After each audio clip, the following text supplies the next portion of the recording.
Hello everyone, back to today's second video. We're going to have a look at the weather for the next week to 10 days for today's second video, which will take us in towards the second week of June. And we'll be able to extend out beyond that with the extended GFS and ECM ensembles. They run to around a couple of weeks. That can take us towards the middle part of June.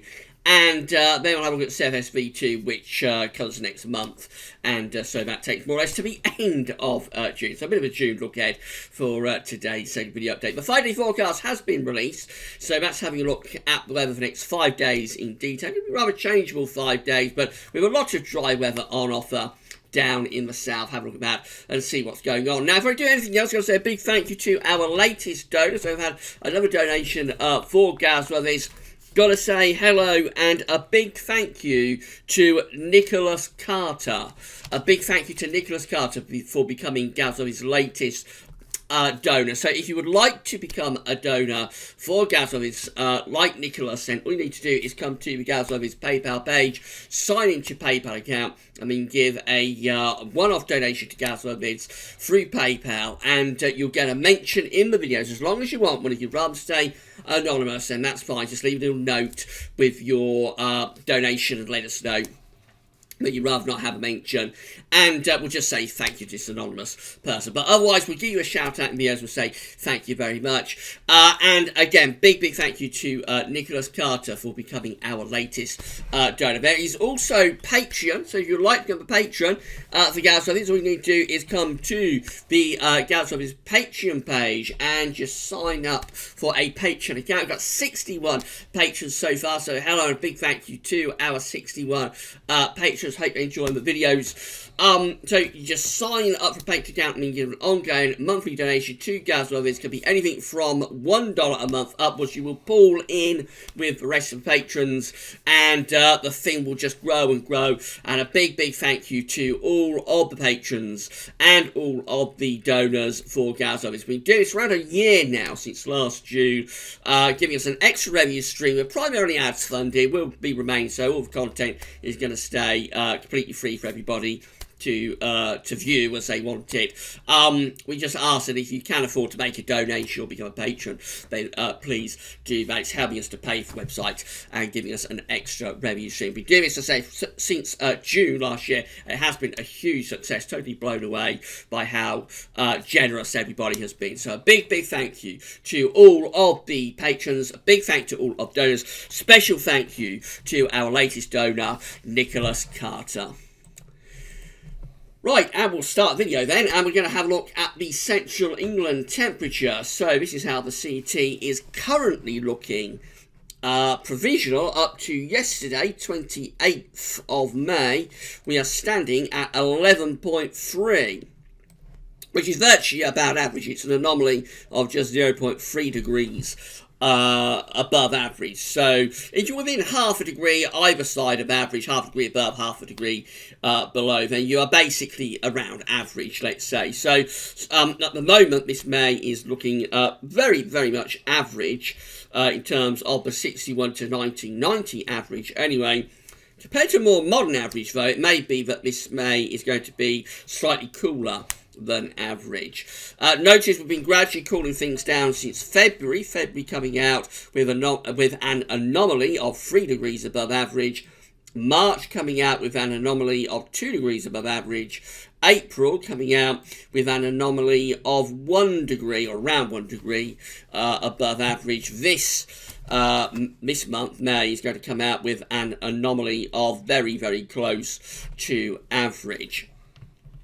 So I wouldn't expect much deviation from there, but we may get a downwards correction at the end of the month. So when it all comes out at the end of the month, it's possible this May will actually finish up underneath 11 degrees. But I'd say around 11.0 will probably be the finishing point for this month. So this is how the GFS ensembles are looking for the next couple of weeks. We're looking at London today. So the red line here is the 30-year upper air temperature average for London, something quite close to average today, and getting warmer though over the next few days. So as we go into the weekend, it's going to warm up, temperature's going to be lifting up, it's going to become very warm for a time. on Saturday, and possibly for the southeast even into Sunday. Then temperatures slide away through the early and middle part of next week before warming up again, probably through the second half of next week. Now you'll notice with this warm up through the second half of next week, there are now some very, very warm, even you'll say hot runs beginning to appear within the GFS ensembles for the second half of next week. So the ensemble mean, which is a white line, that's just going up to around 10, a little bit more than 10 degrees at 800 HPA, kind of like where it's going to be over the weekend. That gets us to kind of like the mid to upper 20 Celsius. But these ensemble members up here, a lot of them are going to 15 degrees at 850 HPA. That will probably be enough to get us to 30 Celsius, 86 Fahrenheit on the surface. There are one or two ensemble members, but are going even higher than that. One or two are actually going up to 20 degrees at 850 HPA. That's really hot and very, very unusual for so early in the season. Those are outlier members, though. They did come off at this point of the season. That would probably get us, it would get us at least to 32 Celsius, 90 Fahrenheit, maybe a bit more. But I mean, it's really early in the season for that. You normally start seeing the temperature going up. It's quite rare anyway, but when the temperature does go up to 20 degrees at 850 HPA, it's normally later on in the summer when things have had a chance to get much hotter across Spain and into France. So that would be really unusual to see it going that hot this early. But we have got several of these ensemble members that are going to 15 degrees at 850 HPA. That is quite impressive, again, for early June. It is, however, and quite unusually, associated with an increase in precipitation. So there's quite a lot of dry weather coming up to the weekend anyway, then it gets a bit more unsettled over the weekend. But these rainfall spikes just here around the 7th to the 9th of June, that's when the temperatures, the upper air temperatures, are becoming quite hot. So this does look rather explosive, actually. It could be that it's going to get pretty hot, maybe at the end of the first week of June. But if it does, expect it to go bang. And with temperatures going up to 15 Celsius at 850 HPA, we could expect some pretty intense convection there. So it could be one to watch. Might get briefly quite hot, but might also turn a little bit thundery. Beyond that, it does look quite unsettled, but temperatures look like they're holding up quite well. So it's looking like a relatively warm first half to June, I have to say. It looks like overall temperatures probably going to be above average with a few, maybe a couple of quite hot days thrown in, but also potentially quite unsettled and maybe even thundering. Temperature anomalies from the 29th of May to the 6th of June, a little bit above average now for England and Wales, close to average for Scotland. These are probably going to trend warmer over the next few days. Precipitation anomalies, bit of a north-south split.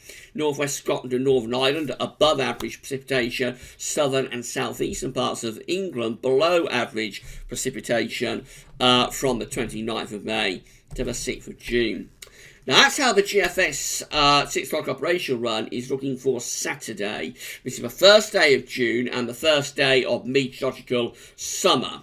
Of course, that's questionable because summer can you can get summer-like weather well before the first day of June, and you can get summer-like weather well after the first day of June. So the weather itself doesn't know, but we've constructed these seasons that we call spring, summer, autumn, and winter, and so you can get hot weather well before the official start of summer. You can get well after, but we need defined periods because it's useful for divvying up the numbers at the end of any given season. So the meteorological summer is from the first day of June to the final day of August. That, therefore, is the chart for the first day of summer, and it looks pretty decent for the south anyway. It will be a lot of dry, fairly warm weather there. Even in the north, it probably turns drier and warmer on Saturday. But it's not long for low pressure coming back in off the Atlantic, so by Sunday, rain moving in from the Atlantic and starting to cool down, although the far southeast probably still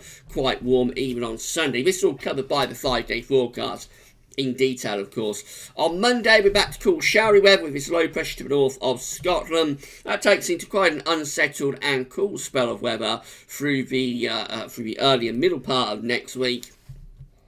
into the second half of next week, we start to pump up some real heat from North Africa into central parts of Europe. This is Friday the 7th of June. This is what those GFS ensemble members are picking up on. A push of very hot air out of North Africa into the central med and then up into central parts of Europe. So something like Germany is like to get really, really hot through the second half of next week. What this does, because we've got relatively cool air on the northern and western side of Europe, it starts to generate a thundery area of low pressure across France. So these are our upper air temperatures for Friday. You'll notice most of the UK is covered by relatively cool air, but you don't have to go very far eastwards at all to find some really hot air coming out of North Africa and the Med into central parts of Europe. We are pushing the 15 Celsius isotherm, well, north, it's actually a little bit hotter than that, through eastern parts of France and western Germany. That is likely to generate some heavy rain for us, primarily, because we're on the cool side of that area of low pressure. So you get the idea of what's going on there. We're pushing the heat northwards out of North Africa, through the central med, into central parts of Europe. But at the same time, we're pushing down relatively cool air from the North Atlantic and Greenland into west of Europe. And the temperature contrast fuels an area of low pressure. That's as the energy to fuel an area of low pressure, and that can produce maybe heavy thunderstorms, probably more likely just generally very wet weather. That's how the upper air temperatures look on Saturday the 8th. Notice how most of the heat is still just grazing us, just passing to our east. And we're still on the cool side generally of this area of low pressure. But we know from the GFS ensembles that there are many ensemble members that are bringing in that genuinely hot air from southern Europe and North Africa. So it is one to watch. That hot air will probably in the end just graze away to our east, and all we'll get out of it is an area of low pressure and heavy rain. But it is one to watch, because if we pull that hot air back far enough west, then temperatures will get into the 30 Celsius with those sort of upper air temperatures, but there would also be very unstable conditions with thunderstorms breaking out. Moving beyond that into more extended range, where this low pressure heads in off the Atlantic, then that keeps us looking pretty unsettled, starts to bring cooler air in from the west too. We go to the end of a GFS run, which is to Friday the 14th of June, and high pressure is beginning to re-establish from the south once again. GFS parallel run looks like that, so quite warm, mainly dry down the south on Saturday, and then Sunday we bring rain in from the west. That might generate some thunder ahead of it as the atmosphere begins to wobble, but it will introduce cooler air from off the Atlantic, so we're going to the early part of next week looking cool and showery with low pressure to the north of Scotland. That takes us into the second half of next week. Very similar ideas with the GFS parallel run, although the hot air surging northwards out of North Africa and the central med is a little bit further east of us with the GFS parallel run. It's giving a direct hit to Germany, for example. We remain, though, on the cool side of that hot air. We do still generate an area of low pressure, but it's a little bit further east as well, as the hot air is a little bit further east. The area of low pressure is a little bit further east as well, so probably not as wet and not as warm with the GFS parallel run. But you see the potential with this. Look how hot it is on Saturday the 8th of June across Germany. I mean, we've brought up, I think we're bringing up the 20 Celsius isotherm there, that black line there, into central Germany, which is really unusually hot for so early in the summer. It's only the 8th of June. We're only a week into the start of the official meteorological summer, so that probably gets temperatures into mid-30 Celsius for central parts of some parts of Germany, for example. So you see the potential there. If this hot air was to pull back further west, then we could get a real early taste of genuine heat, but more likely we would just get heavy rain and thunder out of this. We've got a little bit beyond day 10 to Sunday the 9th, and we've got an area of low pressure in the North Sea there. So again, that's being fueled by the heat that's pushing up through Central Europe and the cool air that's around the north and west of Europe from the North Atlantic. That's generating that low pressure in the North Sea. So that probably threatens heavy rain onto the eastern side of the country.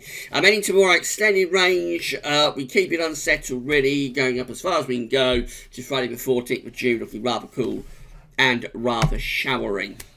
ECM looks like that. So again, we've got quite a warm day coming up on Saturday. Mainly dry, could still be some showery rain in the north. Still pretty warm in the southeast on Sunday, turning more unsettled in the west. Eventually, we bring this low pressure in off the Atlantic, so it turns cool and showery to the early part of next week. We keep that cool, showery weather going. Actually, that looks quite cool and wet for the middle of next week. Any more extended range, do we get that push from the south? Well, not really with the ECM, actually. That's not really showing much of a push of heat from the east. Let's have a look at the upper air temperature. So further east again, with that hot air, you'll notice.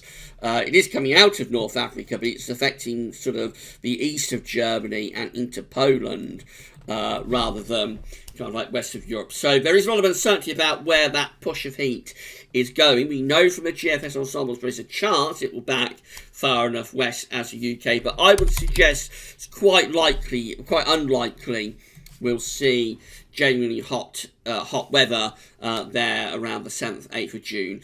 We're more likely to just generate low pressure, I think, and keep it unsettled. So it could be quite a warmish first half of June. It could also be quite an unsettled first half of June as well. Very, very useful rainfall for growers, though, if we can generate some decent heavy rain in the next week to 10 days.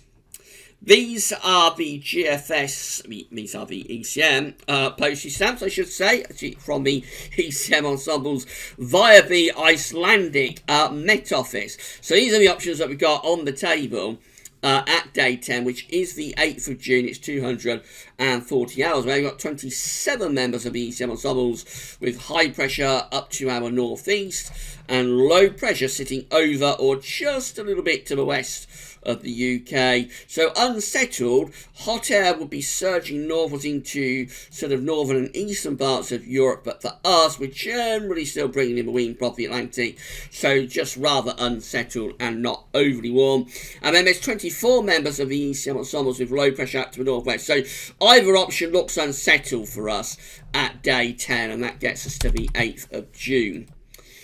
Beyond that, these are the options that we've got. So maybe it's time to go back towards high pressure in the second week of June. This gets us to 2 weeks away. It's the 13th of June, 360 hours away. So we have 14 members of the ECM ensembles heading into the middle of June with above average heights, high pressure from Scandinavia reaching into the UK. But we bring in easterly winds, a lot of dry and very warm weather with those 14 options.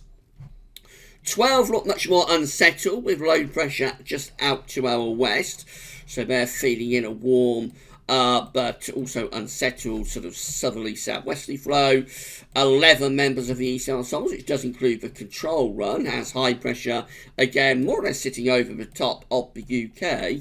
Another 8 with a northern blocking signal, high pressure in the Norwegian Sea. They're mainly dry and settled, probably a little bit cooler as the air is coming more sort of north of east as opposed to south of east.